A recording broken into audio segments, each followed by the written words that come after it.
bantayan natin ang COMELEC ni Chairman George Garcia at mga COMELEC, yan man talaga ang pag-asa ng gobyerno na kailangan daya talaga ang gawin.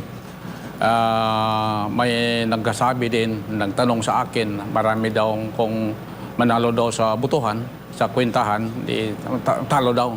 Talo din daw ang mangyari. So anong gagawin natin? So ang gagawin natin, mayroon man tayong mga abogado dyan. Nandyan man si Atty. Torion at mga grupo niya. Dapat bantayan talaga natin ang COMELEC. Wala nang ibang gagawin ng mga tao, ng mga ating mga abogado. Bantayan talagang COMELEC. Diyan talaga ang daya sa COMELEC. May ingay sa social media, kini-question yung kakayanan ng Vice Presidente, pati nga yung kahit na mataas yung grado niya, kini-question, wala naman siyang nagagawa.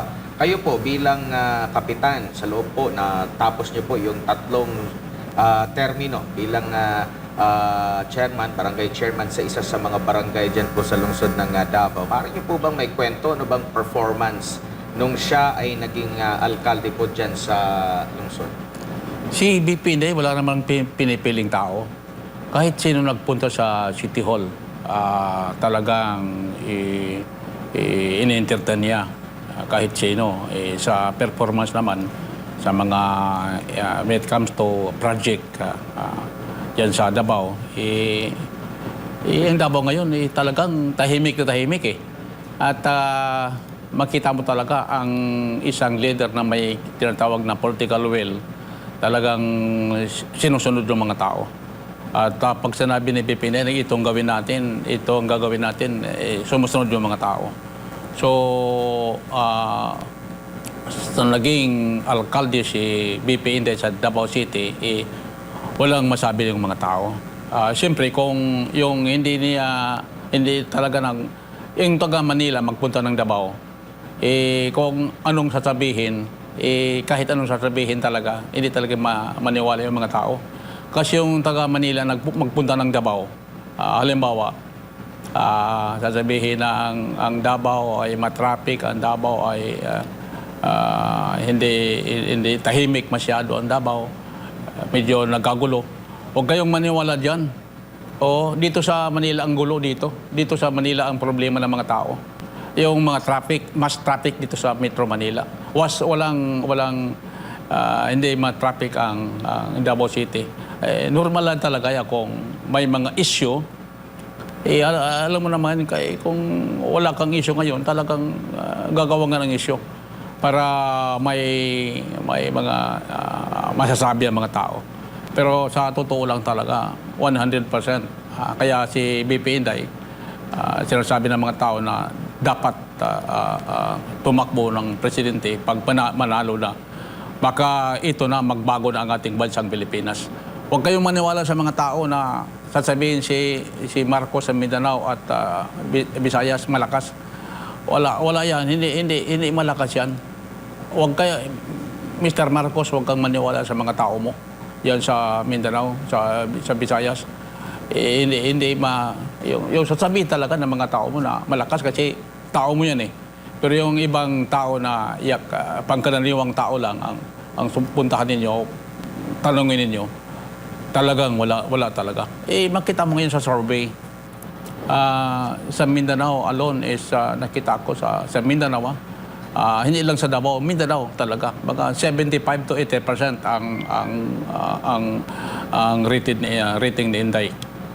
Another ang Visayas. Ang Visayas ngayon, kasi meron tayong leader sa Biliran, meron tayong leader sa Bohol, meron tayong leader sa Cebu, sa Dumaguete, meron tayong mga leader dyan. So ako, sa totoo lang talaga, malaki ang aking pasasalamat sa mga tao. Talagang sumusuporta. Kahit hindi puntahan yung tao, talagang mag-indi talaga yan.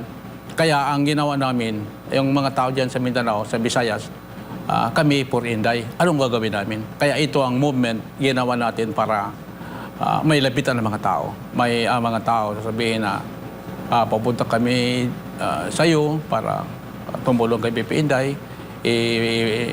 Ipakita namin ang aming tulong through itong movement na ito. Inday Sara 28 movement nationwide yan. Ako ito, real talk ito. Sasabihin ko sa inyo ang totoo. Wag natin yung tama, wag natin imali. Dapat yung anong nangyari, yun talagang totoo sa nangyari sa Mindanao, Visayas. So, ang nakita ko ngayon dito sa Luzon ay pupunta ko sa mga leaders dito sa Luzon. Sa katunayan, partner ko si General John Abier at mamaya mag-usap kami para dito sa movement na ito. Ang Visayas, Mindanao, walang problema sa ating mga leaders diyan. Mayroon tayong regional head sa mga bawat region ng Mindanao. Region 9 si General Binang Adjerel ng Hulo-Sulu. Region 10 si Cesar Raman ng Iligan City. Region 10 yan. At buong Region 10. Region 11 si Danny Lopez sa Region 11. Sa Region 12 si General Salisalimangon.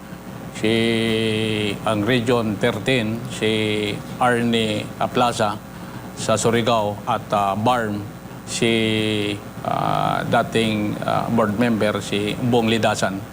So hindi lang yan, marami tayong mga leader at mga supporters diyan sa Mindanao. Talagang natutuwa talaga ako dahil ang mga tao talagang kahit na hindi mo puntahan yan, kahit na hindi ka magsabi na hindi tayo, ang hindi talaga nag-organize na mga tao. So maraming salamat sa mga supporters talaga. Ako talagang natutuwa talaga ako. Tumataba talagang puso ko para sa pagtulong kay BP Inday. Opo. Kapitan, balikan ko lang yung naging performance ng Pangulo. Nakikita niyo po ba sa kanyang karanasan bilang abogado na rin, nasasapat na ito para pamunuan ang Pilipinas? At nakikita niyo rin po ba na kagaya ng dating Pangulong Rodrigo Duterte na nag-umpisa sa local level, nakayanan na mapamunuan ang isang buong bansa? Ang nakita ko, una, yung kay President Rodrigo Duterte, before naging mayor yan, talagang nakita ko na may political will talaga. Pag sinabi niya na walang magpaputok ngayon, December, wala. Yung sinasabi na yung speed limit na hanggang 69 to 70 within Davao City alone, sinasabi na 60 to 70% ang pagtakbo ng mga sasakyan, yung mga tao sumusunod. Pag sinasabi na may mga mga bar sa Davao dati, ngayon wala na. Hanggang lang tayo, hanggang 1 o'clock tayo or 11 o'clock ng umaga o pinakamatagas yung 1 o'clock. Yung mga tao nag-COE na, kahit mga nakainom na, mga sabi na nakalasing na, sumusunod talaga sa utos talaga ni President Rodrigo Duterte. Yun ang believe ako. Matagal kami nagsama ni President Duterte, kampanya pa lang, at pag panalo niya, matagal kami nag-usap. So alam ko talaga ang pagkatao niya. Siya talagang sasabihin niya na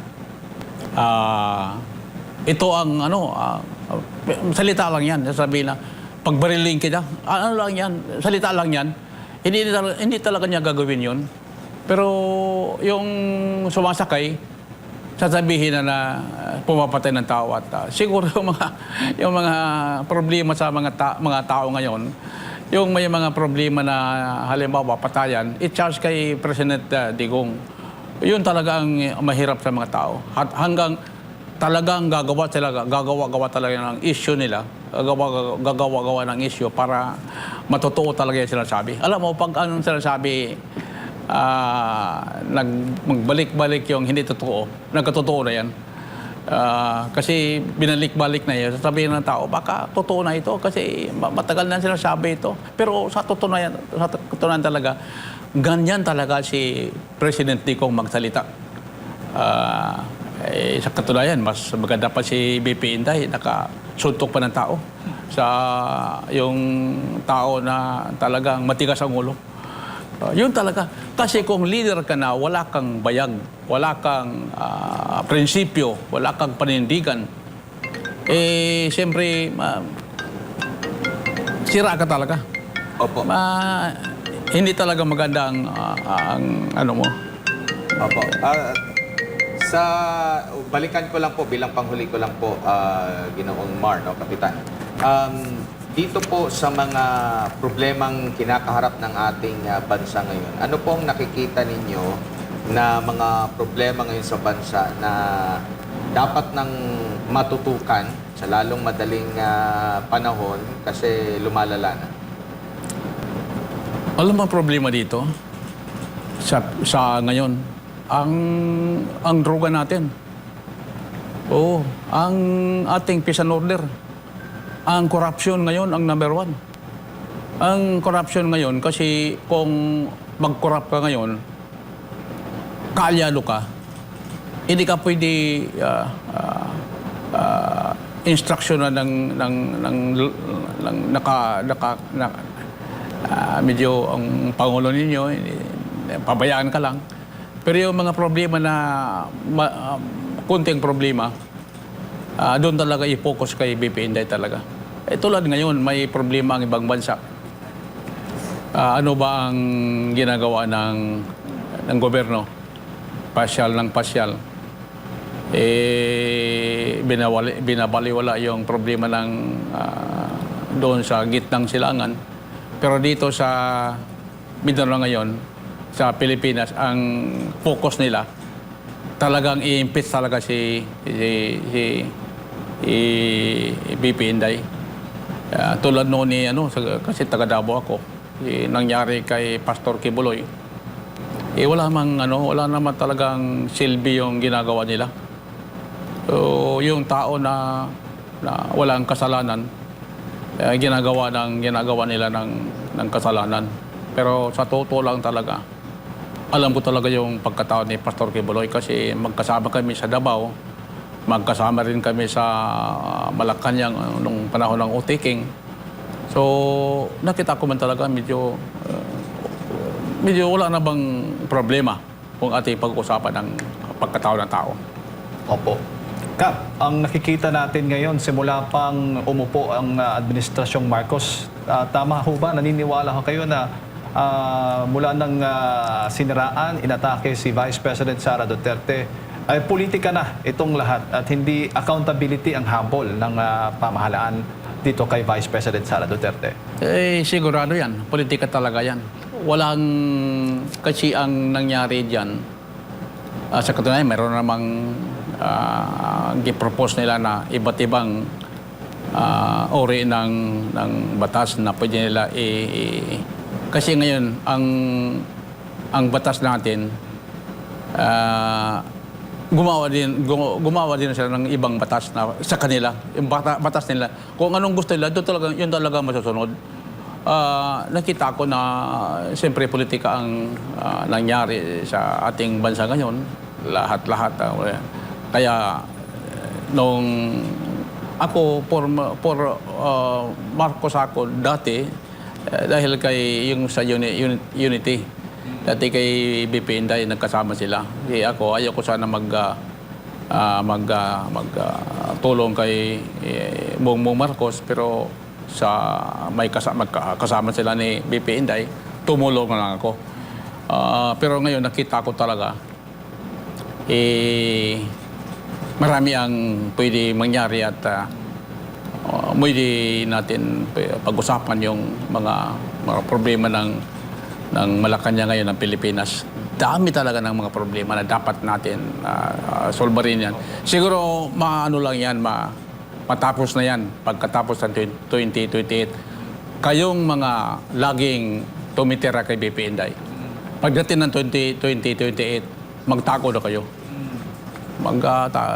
Mahirap yung ginagawa ninyo. Kasi ngayon, ang ginagawa ninyo, hindi kabutihan ng taong bayan, kundi para sirain yung isang tao lang na wala namang kasalanan sa inyo.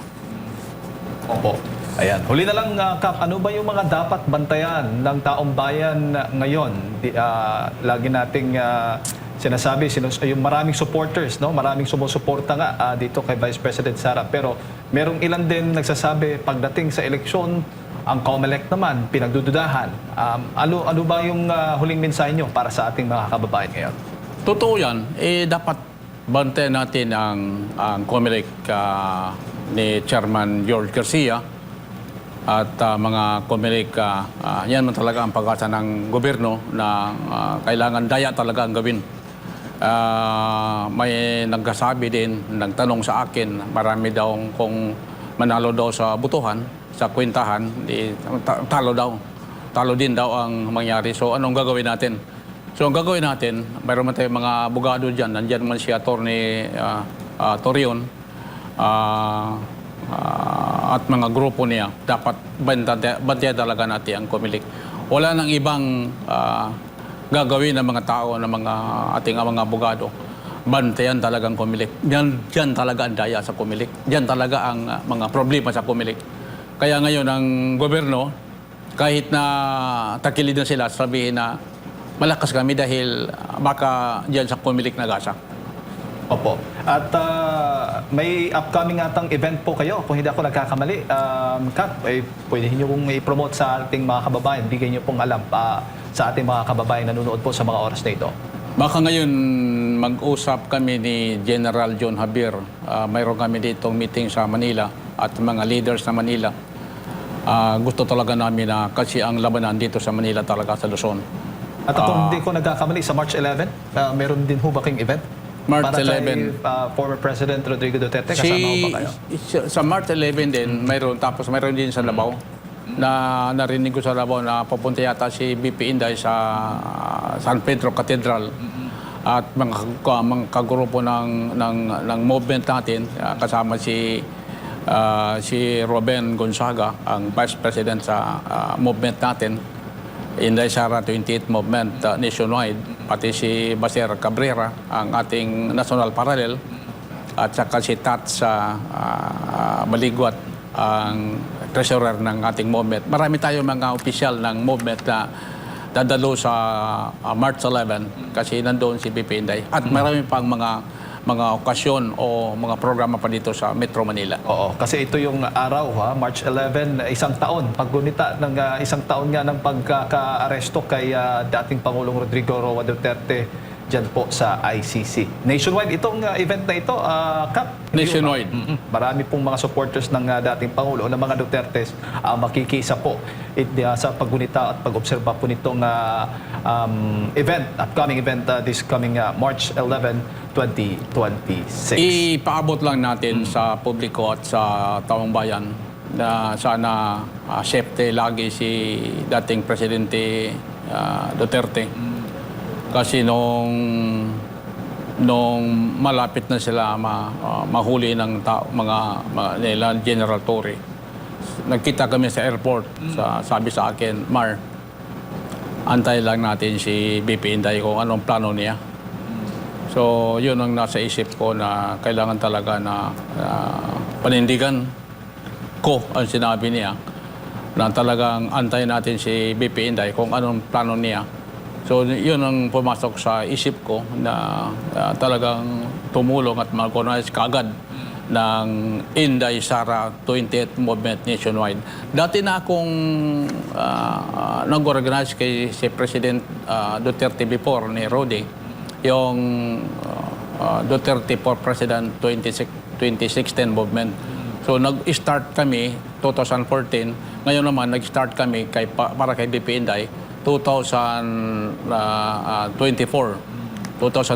So kami ang unang nag-organize ng movement na ito sa buong kasaysayan ng Davao at ng buong Pilipinas.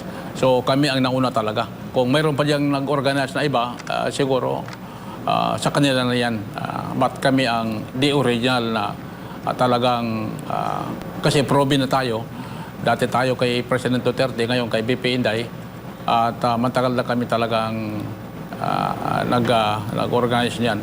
Kasi ang aming pag-organize, hindi lang na gusto ng mga tao, kundi sinusunod namin talaga yung taong bayan na dapat daw kikilos na kami. May nagsabi na bakit daw kasi maaga pa. Malaki ang Pilipinas eh. Hindi lang barangay ito, pag-usapan dito, hindi lang sa munisipyo, kundi pag-usapan dito ang nationwide. So, magtulungan tayo. At saka open at welcome po. ang ibang grupo. Open, walang problema. Open lahat ng tutulong sa atin. Welcome kayo dyan dito sa Pilipinas. Walang problema. Basta BPI Inday, kahit ano ka ba dyan, walang politika dito. Kahit sino ka dyan, basta tumulong ka kay BPI Inday, welcome kayo dyan. Ayan mga kababayan, si Captain Mar Masanggid, isang National President po at founder ng Inday Sara 2028 Movement, ang ating pong nakasama at napakinggan po ngayong umaga. Maraming salamat po, Cap. Mayroon akong kumustahin dito. Sige. Okay lang siguro ito. Sige. Kay Sultan Saipon, kung Sultan Saipon dyan sa Matanog, leader natin yan. Magandang umaga dyan, Sultan Saipon. At kay Halal Bayabaw ng Lanao Sur, magandang umaga dyan sa inyo. At nakikinig kasi sabi ko kahapon na ma-interview ko sa SMNI ng mga alas 8 ng umaga. Sila daw ay talagang manonood daw sila. Sabi niya, hindi mo na ako kakain bago manood mo na. At saka si Dudong Dumagunot ng Manay, Davao Oriental. At saka sino pa itong nandito?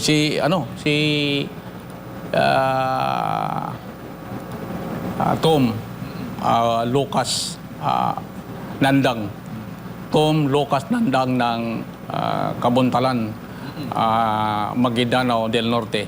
Magandang umaga dyan, Councilor Tom Lucas. At iba pang mga ating mga kasama dito sa ating movement natin. Sila si Michael Ampak dyan sa lugar ng Vice President ng Mindanao, ng movement natin. Sila ito mga dito. Danny Lopez, si Bong Lidasan ng MARM. Magandang umaga dyan, Bong. At saka si General Salimbangon. Magandang umaga.